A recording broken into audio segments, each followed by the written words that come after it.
ఈయనొక్కడే కోర్టులో కేసు వేయడం కాదు, ఆయన 3 చెంచాలను చూసుకున్నాడు అపార్ట్మెంట్ కొన్నాళ్ళని, వాళ్ళ చేత కూడా కోర్టులో కేసు వేయించాడు రైల్వే వాళ్ళ మీద. వాళ్ళు ఫైల్ చేసిన డాక్యుమెంట్ లో Ambati Muralikrishna development agreement cum irrevocable general power of attorney ఎప్పుడు చేసుకున్నాడు ఆయన?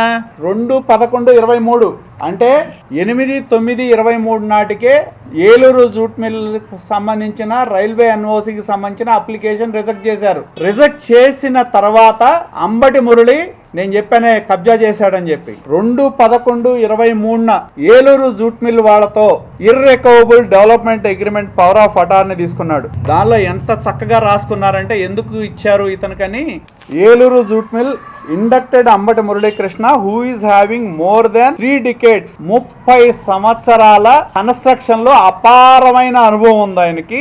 అందుకని ఏలూరు జూట్ మిల్ లో ఇంతకుముందు డెవలప్మెంట్ అగ్రిమెంట్ తీసుకున్నాం, ఇప్పుడు ఆయనకి మేము ఈ కన్స్ట్రక్షన్ బాధ్యత అప్పచెప్పామని చెప్పి ఇర్రికవబుల్ డెవలప్మెంట్ అగ్రిమెంట్ చేసుకున్నారు. ఇది మోసం కాదా? దీన్ని ఏ రకమైన మోసం అంటారంటే, ఏలూరు జూట్ మిల్ కి రైల్వే ఎన్ఓసి క్యాన్సిల్ అయిన తర్వాత ఇర్రికవబుల్ జీపీఏ తీసుకొని ఈ జీపీఏ ప్రకారం ఎవరైతే ఏలూరు జూట్ మిల్ వాళ్ళకి 87 ప్లాట్లు ఇచ్చేటట్టు, దీనిలో ఇంకొకటి ఎలానో తెలుసా, దీనిలో ఏ ప్రాతిపదికన తీసుకున్నాడు ఆయన? ఇది ఆయనదే, నాది కాదు, దుల్లిపాడి నరేంద్ర సృష్టించింది కాదు, ఈ కాగితాలు వేయినాయి కాదు. అగ్రిమెంట్ లో ఏంటో తెలుసా?